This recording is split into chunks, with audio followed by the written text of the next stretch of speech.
नमस्कार, जय हिंद, वंदे मातरम। 18 न्यूज़ के लिए मैं किशोर रघुवंशी।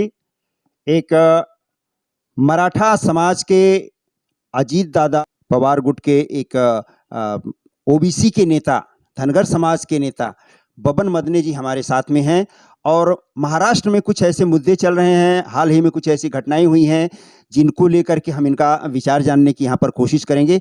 आइए हम बबन मदने जी से आगे का बातचीत शुरू करते हैं। बबन जी, आपका 18 न्यूज़ में हार्दिक स्वागत है।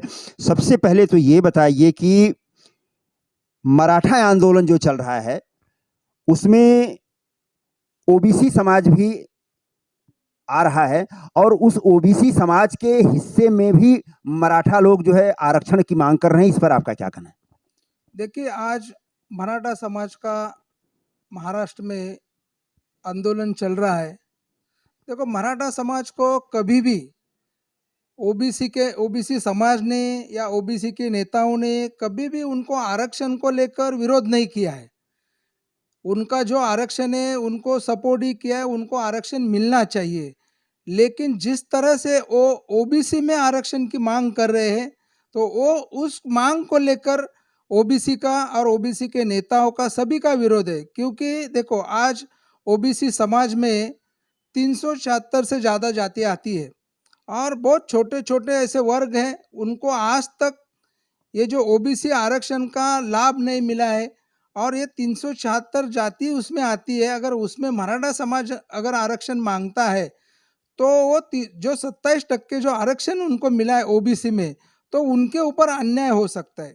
और दूसरी बात ऐसी है, आरक्षण कोई हक नहीं है, ये आरक्षण अपने को एक सहूलियत होती है।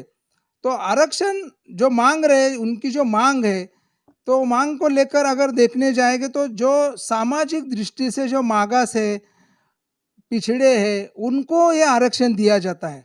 आज किसी भी तरीके से देखने जाएंगे तो मराठा समाज है एक सक्षम समाज है, और सामाजिक दृष्टि से एक्चुअल में मागास नहीं है।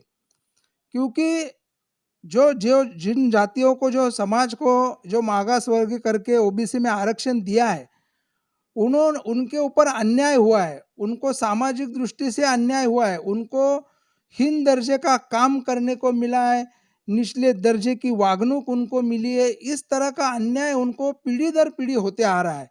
और डॉक्टर बाबा साहब आम्बेडकर ने इन समाज को अपने मूल प्रभाव में काम में आने के लिए, मूल प्रभाव में आने के लिए इनको ये आरक्षण दिया है। आज मराठा समाज किसी भी तरीके से इस तरह का सामाजिक दृष्टि से उनके ऊपर कभी भी अन्याय हुआ नहीं है। और देखने की बात ऐसी है, आर्थिक दृष्टि तो हर समाज में, आर्थिक दृष्टि से हर समाज में मागास लोग हैं, आर्थिक दृष्टि से उनको मिलना चाहिए। तो ये केंद्र सरकार ने जो ईडब्ल्यूएस का जो आरक्षण दिया है, 10% आरक्षण, तो उसमें वो ले सकते हैं और हमारी कोई ऐसा विरोध नहीं है। उनको जब 2014 में मुख्यमंत्री देवेंद्र जी फडणवीस थे, तभी उन्होंने उनको आरक्षण दिया था जो ओबीसी की तरह उनको आरक्षण दिया था। तो वो आरक्षण का विरोध किसी ने नहीं किया, सपोर्ट ही किया। ओबीसी समाज ने सपोर्ट किया, ओबीसी के नेताओं ने सपोर्ट किया और उनका आरक्षण हाई कोर्ट में भी टिक पाया हो, लेकिन सुप्रीम कोर्ट में वो नहीं टिका। चलो, उसमें कुछ अगर कमियां है, खामियां है, तो वो दूर करके उनको अगर आरक्षण मिलता है।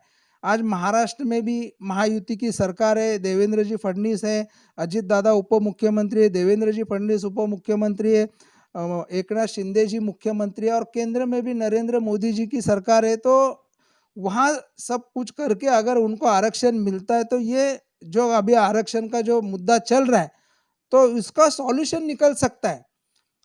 आज जिस तरह से महाराष्ट्र में आज ओबीसी में और मराठा समाज में जिस तरह से आज तेढ़ निर्माण होते, जो वाद विवाद जो हो रहा है, उसका कारण तो देखो, आज देखो जिनके हक का है और जिनको पहले से मिला हुआ है और उनके ऊपर अन्याय हुआ है, इसके लिए उनको ये सहूलियत दी है। अगर उसी में उनको ही वो सहूलियत कम पड़ रही है, तो मराठा समाज आज नहीं बोलो तो भी आज 18 से 20% मराठा समाज महाराष्ट्र में है, तो वो अगर उसमें आते हैं तो किसी को कुछ नहीं मिलेगा। इसके लिए आज जिस तरह से जरांगे पाटिल का आंदोलन चल रहा है और जिस तरह से जरांगे पाटिल हमारे ओबीसी के नेता भुजबल साहब के ऊपर किस तरह से आप देख रहे हो, किस तरह से आरोप कर रहे हैं किस तरह से उनको गलत तरीके से बात करते हैं। तो ये जो है ये होना नहीं चाहिए। देखो कोई भी नेता हो, हर समाज अपने अपने नेता को मानता है। अगर उनके ऊपर इस तरह की ये करेंगे तो विरोध तो होगा ही। और जिस तरह से आपने देखा होगा भीड़ में, आंदोलन करो, आंदोलन तो अपना हक है, अपनी मांग के लिए आंदोलन करना जरूरी है। लेकिन ऐसा नहीं ना कि किसी का घर जलाना, किसी का बंगला जलाना, किसी की गाड़ियां तोड़ना, किसी का होटल जलाना। मतलब शांतिपूर्ण तरीके से। पूर्ण तरीके से आप आंदोलन करते हो तो उसको कोई ये नहीं है। आज आपने देखा होगा इस तरह से वहां भीड़ में हुआ, और इतना होने के बावजूद भी अगर कोई ओबीसी नेता आगे आके उनके न्याय हक के लिए लड़ता है, तो उसके ऊपर अगर तुम रोज उठ के उसके ऊपर आरोप करोगे, रोज उठ के उसके ऊपर गलत तरीके से बोलोगे, तो कौन सहन करेगा। तो ये सब इस तरह से है। अभी आपके इंदापुर में ओबीसी धनगर समाज के एक नेता हैं जिनके ऊपर एमएलए हैं, वो गोपीचंद जी। उनके ऊपर जो है कुछ घृणित कार्रवाई की गई है, कुछ लोगों ने उनके ऊपर चप्पल वगैरह से फेंका है। इस पर आपका क्या कहना है? देखो आज पूरे महाराष्ट्र में ओबीसी का आरक्षण बचाने के लिए हमारे ओबीसी के नेता आदरणीय अन्न नागरिक पुरवठा मंत्री छगन जी भुजबल साहब, इनकी एल्गार सभाएं हो रही है। जालना में, अंबड़ में हुई, हिंगोली में हुई, और कल इंदापुर में थी, पश्चिम महाराष्ट्र में इंदापुर में थी। आंदोलन सभा हर जगह देखो शांतिपूर्ण तरीके से हुई है। इंदापुर में भी शांतिपूर्ण तरीके से वो एल्गार सभा हुई। वहाँ सभी ओबीसी के नेता, धनगर समाज के, वडार समाज के, माली समाज के, सभी समाज के, वहाँ बहुजन ओबीसी समाज के सभी नेता, सभी समाज वर्ग बड़ी संख्या में आज कल वहाँ पे 5 लाख के ऊपर वहाँ लोग आए हुए थे। इतनी बड़ी महा एल्गार सभा हुई। अभी वो एल्गार सभा खत्म होने के बाद में आमदार गोपीचंद जी पडळकर साहब, वहाँ बाजू में तहसील कार्यालय है इंदापुर में, और वहाँ इंदापुर में तहसील कार्यालय के वहाँ कुछ किसान लोग जिनके दूध को लेकर उनको भाव नहीं मिल रहा है, उनको रेट ठीक से नहीं मिल रहा है, उसके लिए वहाँ पे आंदोलन कर रहे थे।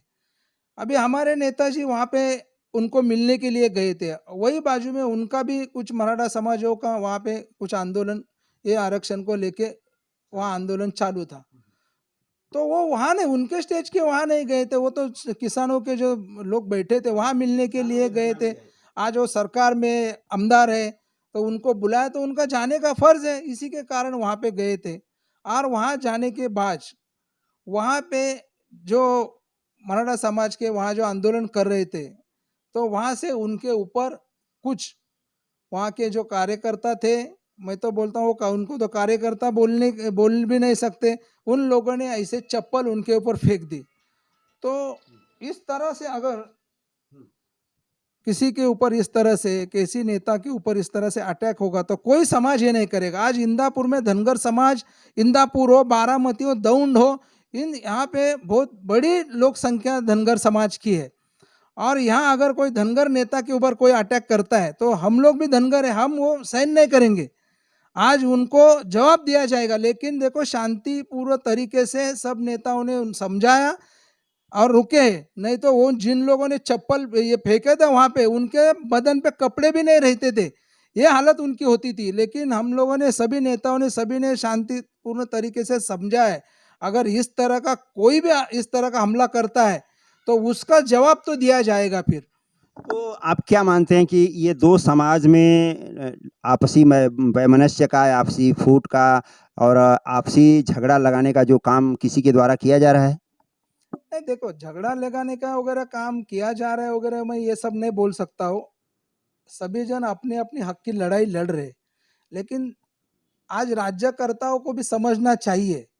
आज जिस तरह से मराठा समाज आरक्षण मांग रहा है, उनको भी मालूम है 6 आयोग, मागास वर्गीय के 6 आयोग ने उनका जो मागासलेपन है, जो सामाजिक दृष्टि से वो मागास नहीं है करके 6 आयोग ने उनको नाकारा है, हाई कोर्ट ने नाकारा है, सुप्रीम कोर्ट ने नाकारा है। यानी कि मराठा समाज किसी भी तरीके से, किसी भी एंगल से सामाजिक दृष्टि से मागास नहीं है।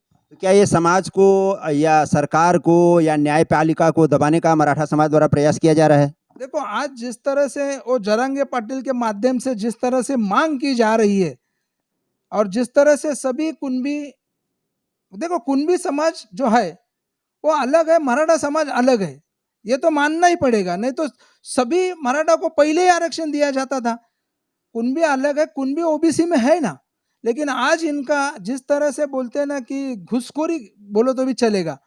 आज कुणबी के दाखला लेके ये घुसखोरी है, ये घुसपैठी है। तो घुसपैठी करके अगर आप पिछले दरवाजे से अगर आप इस ओबीसी गरीब पिछड़े लोगों के इसमें आरक्षण में अगर आप घुसेंगे तो कौन घुसने देगा? तो ये सरकार की जिम्मेदारी होती है। या महाराष्ट्र के सरकार के जो जवाबदार मंत्री है, मुख्यमंत्री है, उप मुख्यमंत्री है, आज प्रशासन को जिस तरह से इन लोगों ने काम पे लगाया वो नोंदी ढूंढने के लिए कुणबी के, धनगर समाज है नहीं एसटी में, धनगर समाज की एसटी घटना में धनगर समाज एसटी में है। और धनगर समाज घटना में एसटी में होने के बावजूद धनगर समाज को एसटी में आरक्षण दिया नहीं जा रहा है। और उनकी आज धनगर कोई नहीं है। आज हमारे पहले के जो नेता थे, कार्यकर्ता थे, इन्होंने सभी तहसील को ये माहिती के अधिकार के तौर पे लेटर दे के पूछा था कि आप धनगर कौन है करके ये एक बताओ हम लोगों को। तो उन्होंने कोई धनगर है ही नहीं, धनगर है ही नहीं है, और किसी ने अर्जी भी नहीं है की है। तो ये कुछ नहीं है, फिर भी एक नाम लेके खाली ये करना। और महाराष्ट्र सरकार आरक्षण दे सकती है एसटी का, उनको अंमलबजावनी करनी है। ऑलरेडी धनगर समाज घटना में एसटी में है, एसटी में जो है उनको आरक्षण नहीं दिया जा रहा है। और जो ओबीसी नहीं है मराठा समाज, उनको ओबीसी बना के उनको आरक्षण देने की जो प्रक्रिया चल रही है, इसके खिलाफ हम सब ओबीसी उनके विरोध में है, और ओबीसी नेता भी विरोध में है, ओबीसी समाज भी विरोध में है और रहेंगे विरोध में। धन्यवाद। तो ये थे राष्ट्रवादी पवार गुट के अंधेरी के एक जाने माने नेता बबन मदने जी, जिनसे हमने आपके लिए ये बात जो है, ये वार्तालाप जो है साझा किया है। आपको मेरी ये वीडियो अच्छी लगे तो इसे लाइक शेयर सब्सक्राइब ज़रूर करिएगा। आप भी अगर कुछ कहना चाहते हैं तो मेरे नीचे दिए हुए नंबर पर मुझसे संपर्क करिए। आपकी हर उस बात को हर उस टेबल तक पहुंचाने का हम प्रयास करेंगे जहां उसे होना चाहिए। एडी न्यूज़ के लिए मैं किशोर रघुवंशी। नमस्कार, जय हिंद, वंदे मातरम, धन्यवाद।